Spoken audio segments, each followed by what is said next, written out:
قاموا بالصدق والصفاء أما بعد فأعوذ بالله من الشيطان الرجيم بسم الله الرحمن الرحيم أغناهم الله ورسوله من فضله صدق الله مولانا العظيم وصدق رسوله النبي الأمين المتين المعين المبين الكريم ونحن على ذلك لمن الشاهدين والشاكرين والحمد لله رب العالمين۔ آئیے حضرات، ہم اور آپ مل کر عرض و معروض سے پیشتر گنبد خضرا کی جانب لو لگا کر جناب احمد مجتبیٰ محمد مصطفیٰ صلی اللہ تعالیٰ علیہ وسلم کی بارگاہ مقدسہ میں ہدیہ درود پیش کریں اور پڑھیں باواز بلند اللہم صلی علی سیدنا شفیعنا مبارک وسلم صلو علیہ مولانا سلام علیکہ یا رسول اللہ یا حبیب اللہ یا نبی اللہ صلی اللہ تعالیٰ علیہ وسلم۔ رسول اللہ صلی اللہ تعالیٰ علیہ وسلم۔ اللہ کی سرتابہ قدم شان ہے یہ، اللہ کی سرتابہ قدم شان ہے یہ، انسان نہیں انسان وہ انسان ہے یہ، قرآن تو ایمان بتاتا ہے انہیں، ایمان یہ کہتا ہے میری جان ہے یہ۔ واہ واہ واہ واہ، عزیزان ملت، بہت خوب، ماشاءاللہ۔ اس مقدس اور مبارک محفل کو نسبت غوث اعظم رضی اللہ تعالی عنہ سے ہے، اور میں نے جو آیت کریمہ تلاوت کی ہے اس میں ذکر پاک غوث اعظم رضی اللہ تعالی عنہ کے نانا کا ہے۔ غوث اعظم فرماتے ہیں الولایۃ ظل النبوہ والنبوۃ ظل الالوہیہ۔ غوث اعظم رضی اللہ تعالی عنہ فرماتے ہیں ولایت یہ نبوت کا عکس ہوتی ہے، نبوت کا پرتو ہوتی ہے، اور نبوت یہ جمال الہی جلال الہی کا عکس ہوتی ہے۔ غوث اعظم رضی اللہ تعالی عنہ فرماتے ہیں اللہ تبارک و تعالی نے جتنے بھی اولیاء کرام کو اس دنیا میں بھیجا، ہر ولی کسی نہ کسی نبی کا عکس ہے، کوئی عکس موسیٰ ہے، کوئی عکس عیسیٰ ہے، کوئی عکس ابراہیم ہے، کوئی عکس اسماعیل ہے، اور غوث اعظم فرماتے ہیں میں عکس حبیب اللہ ہوں، تو میں نے جس آیت کریمہ کی تلاوت کی ہے اس میں حبیب اللہ کا ذکر ہے۔ جی جی بے شک بے شک۔ اللہ نے قرآن پاک کے اندر فرمایا اغناہم اللہ ورسولہ من فضلہ، اللہ نے اس کے رسول نے اپنے فضل سے ان کو غنی کر دیا، ان کو مالدار کر دیا، ان کو دے دیا، ان کو عطا کر دیا۔ اس آیت میں رب کعبہ نے اپنے محبوب کے اختیارات کا ذکر فرمایا ہے۔ رب اس آیت میں یہ فرما رہا ہے کہ میرے محبوب کو یہ اختیار ہے، آپ جس کو چاہیں جو چاہیں عطا کر دیں۔ اللہ نے ہمیں اور آپ کو بھی اختیارات سے نوازا ہے، اللہ نے آپ کو بھی اختیارات دیے ہیں، اللہ نے ہمیں بھی اختیارات سے نوازا ہے۔ حضور کے اختیار سمجھنے سے پہلے تھوڑی سی تمہید آپ سمجھیں، اس کے بعد انشاءاللہ آپ آسانی کے ساتھ حضور کے اختیارات کو سمجھیں گے۔ اللہ نے ہمیں اور آپ کو اختیارات عطا فرمائے، اللہ نے ہمارے جسم کے اندر طاقت رکھی، اللہ نے ہمارے ہاتھ کے اندر طاقت رکھی ہے۔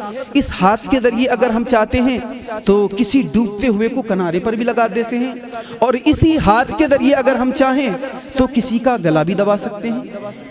اسی طرح اللہ تبارک و تعالیٰ نے ہماری زبان کے اندر طاقت، ہماری زبان کے اندر ہمیں اختیارات عطا فرمائے ہیں۔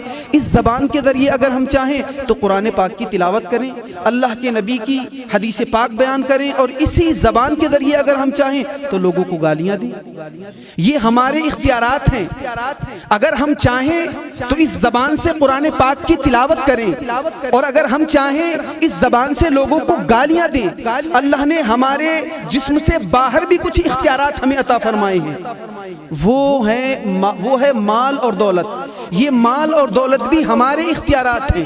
اللہ نے ہمیں مال سے نوازا، اس مال کے ذریعے اگر ہم چاہیں تو غوث پاک کی محفل بھی سجا سکتے ہیں، اور اسی مال کے ذریعے اگر ہم چاہیں تو شراب بھی پی سکتے ہیں۔ اسی مال کے ذریعے اگر ہم چاہیں تو کسی غریب کا پیٹ بھی بھر سکتے ہیں، اور اسی مال کے ذریعے اگر ہم چاہیں تو جوا بھی کھیل سکتے ہیں۔ یہ تمام اختیارات ہیں جسمانی اور جسم سے باہر۔ لیکن دین کے معاملے میں آپ دیکھیں، وہ کتنا ہی بڑا پیسے والا کیوں نہ ہو، کتنا ہی بڑا پہلوان کیوں نہ ہو، دین کے معاملے میں اللہ نے ساری دنیا کو مفلوج بنایا ہے اور اپنے محبوب کو اختیار عطا فرمایا ہے۔ یہ میں نہیں کہہ رہا ہوں، یہ قرآن پاک کہہ رہا ہے۔ اللہ تبارک و تعالیٰ قرآن پاک کے اندر فرماتا ہے ما آتاکم الرسول فخذوہ وما نہاکم عنہ فانتہوا۔ رب کعبہ اس آیت کریمہ میں فرماتا ہے میرے محبوب تمہیں جو بھی دیں اس کو لے لو، اور جس سے منع کر دیں، جس سے روک دیں، اس سے باز رہو، اس کے قریب مت جاؤ۔ اللہ نے اس آیت کریمہ میں یہ نہیں فرمایا اگر میرے محبوب میرا حوالہ دیں تو اس کو لے لینا، اس پر عمل کرنا، اور اگر میرا حوالہ نہ دے تو اس کو مت ماننا۔ اللہ نے یہ نہیں فرمایا، بلکہ رب تبارک و تعالیٰ نے ڈائریکٹ فرمایا ہے میرے محبوب تمہیں جو بھی دے اس کو لے لو، اور جس سے منع کریں اس سے باز آ جاؤ۔ اب آپ اللہ کے نبی کے دین کے اندر اختیار سمجھے۔ دین کے اندر اللہ نے ساری دنیا کو مفلوج بنایا، کسی کو یہ اختیار نہیں دیا، چاہے وہ کتنا ہی بڑا مفتی کیوں نہ ہو، کتنا ہی بڑا عالم کیوں نہ ہو، کتنا ہی بڑا پیسے والا کیوں نہ ہو، کسی کو یہ اختیار نہیں ہے کہ وہ دین کے کسی جائز کو ناجائز کر دے یا کسی ناجائز کو جائز کر دے۔ اگر یہ اختیار اللہ نے دیا ہے تو وہ اپنے محبوب صلی اللہ تعالیٰ علیہ وسلم کو دیا ہے۔ مسلم کی حدیث پاک ہے، اور صحاح ستہ کی دیگر کتابوں کے اندر یہ حدیث پاک ہے۔ اللہ کے نبی صلی اللہ تعالیٰ علیہ وسلم نے فرمایا یا ایھا الناس ان اللہ قد فرض علیکم الحج۔ اللہ کے نبی فرماتے اے لوگو، اللہ تبارک و تعالیٰ نے تمہارے اوپر حج فرض فرمایا۔ بہت سارے صحابہ اللہ کے نبی کی بارگاہ میں جلوہ افروز تھے۔ ایک صحابی حضرت اقرا ابن حابس تمیمی رضی اللہ تعالیٰ عنہ مجلس میں کھڑے ہو گئے، عرض کرتے ہیں یا رسول اللہ افی کل عام، جس طرح سے ہم مالداروں پر ہر سال زکوٰۃ فرض ہے، کیا اسی طرح سے ہمارے اوپر حج بھی ہر سال فرض ہے؟ دیکھیں دین کا مسئلہ ہے۔ اللہ کے نبی نے فرمایا یا ایھا الناس ان اللہ قد فرض علیکم الحج، اے لوگو اللہ نے تمہارے اوپر حج فرض فرمایا ہے۔ تو صحابی نے پوچھا یا رسول اللہ افی کل عام، کیا حج ہمارے اوپر ہر سال فرض ہے جس طرح سے زکوٰۃ ہمارے اوپر ہر سال فرض ہوتی ہے اگر ہم مالدار ہیں تو؟ اب اللہ کے نبی کے الفاظ سنیں اور قربان جائیے۔ اللہ کے نبی مسکرائے اور اللہ کے نبی ارشاد فرماتے ہیں لو قلت نعم لوجبت فی کل سنۃ وما استطعتم۔ اللہ کے نبی ارشاد فرماتے ہیں اے میرے صحابی سنو، حج کی فرضیت تو رب تبارک و تعالیٰ نے نازل فرمائی، لیکن اللہ نے یہ مجھے اختیار دیا ہے کہ حج کس انداز میں فرض رہے گا، آیا زندگی میں ایک مرتبہ فرض ہوگا یا ہر سال فرض ہوگا؟ اللہ کے نبی فرماتے ہیں لو قلت نعم لوجبت فی کل سنۃ، حضور فرماتے ہیں اگر میں ہاں کہہ دوں تو حج تمہارے اوپر ہر سال فرض ہو جائے گا، وما استطعتم، اور تم اس بات کی طاقت نہیں رکھتے ہو کہ تم ہر سال حج کر سکو۔ اعلیٰ حضرت فرماتے ہیں نعمتیں بانٹتا جس سمت وہ ذیشان گیا، ساتھ ہی منشی رحمت کا قلم دان گیا، آج لے ان کی پناہ آج مدد مانگ ان سے، کل نہ مانیں گے قیامت میں اگر مان گیا۔ دین کا مسئلہ ہے، دیکھیں آپ، اللہ نے دین کے مسئلے میں ساری دنیا کو مفلوج بنایا، کسی کو یہ اختیار نہیں ہے کہ وہ کسی جائز کو ناجائز کر دے یا کسی ناجائز کو جائز کر دے، لیکن اللہ نے اپنے محبوب کو دین کے اندر اختیار عطا فرمایا ہے کہ آپ جس کو چاہیں جو چاہیں عطا کر دیں، آپ چاہیں تو کسی واجب کو سنت کر دیں اور اگر آپ چاہیں تو کسی ناجائز کو جائز کر دیں۔ اسی لیے تو اللہ کے نبی فرماتے ہیں لو قلت نعم لوجبت فی کل سنۃ وما استطعتم، حضور فرماتے ہیں اگر میں ہاں کہہ دوں تو حج ہر سال تمہارے اوپر فرض ہو جائے گا اور تم اس بات کی طاقت نہیں رکھتے ہو کہ تم حج ہر سال کر سکو۔ اگر تم مالدار ہو تو زندگی میں ایک مرتبہ حج کر لو، تمہارا فریضہ پورا ہو جائے گا۔ آخری حدیث پاک ابو داؤد شریف کی حدیث پاک ہے، یہ دین کے اندر اللہ تبارک و تعالیٰ نے حضور کو اختیار عطا فرمایا۔ کیا ہم میں سے آپ میں سے کسی کو یہ اختیار ہے کہ وہ کسی فرض کو سنت کر دے یا کسی واجب کو فرض کر دے؟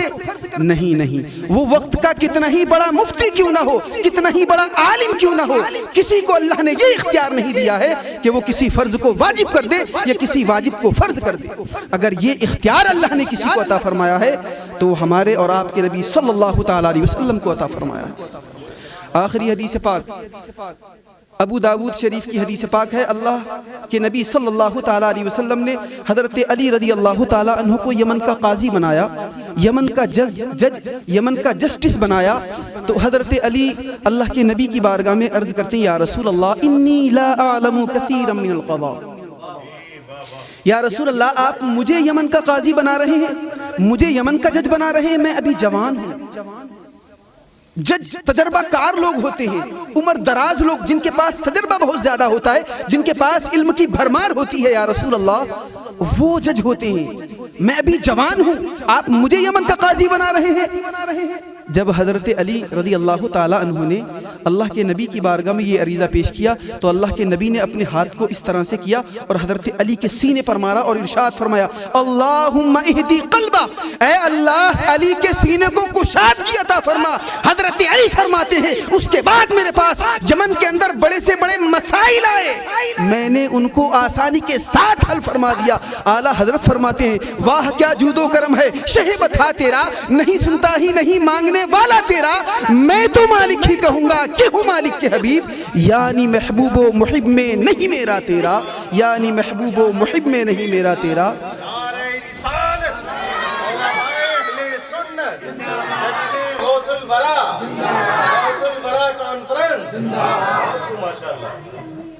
حضرت فرماتے ہیں واہ کیا جود و کرم ہے، شہبت تھا تیرا، نہیں سنتا ہی نہیں مانگنے والا تیرا، میں تو مالک ہی کہوں گا کہ ہو مالک کے حبیب، یعنی محبوب و محب میں نہیں میرا تیرا۔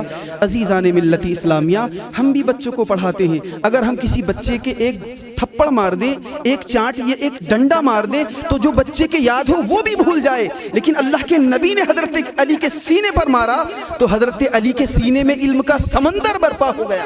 حضرت علی فرماتے ہیں اس کے بعد میرے پاس یمن کے اندر بڑے سے بڑے مسائل آئے، پیچیدہ سے پیچیدہ مسائل آئے، میں نے ان کو آسانی کے ساتھ حل فرما دیا۔ اور حضرت عمر تو یہاں تک فرماتے ہیں اگر علی نہ ہوتے تو عمر ہلاک ہو جاتے۔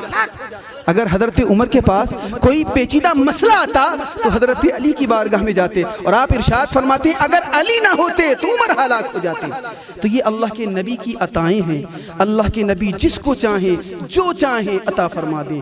ہمیں اور آپ کو چاہیے کہ اللہ کے نبی سے محبت کریں۔ جب ہمارے نبی کا یہ عالم ہے تو جو نبی کے عکس ہیں یعنی غوث اعظم، ان کا مقام بھی بہت اعلیٰ ہے۔ اللہ کی بارگاہ میں دعا ہے ہمیں اور آپ کو سب کو نبی پاک اور نبی کے نواسے غوث اعظم رضی اللہ تعالیٰ عنہ سے محبت کرنے کی توفیق رفیق عطا فرمائے۔ وما علینا الا البلاغ وآخر دعوانا ان الحمد للہ رب العالمین۔ السلام علیکم ورحمۃ اللہ وبرکاتہ۔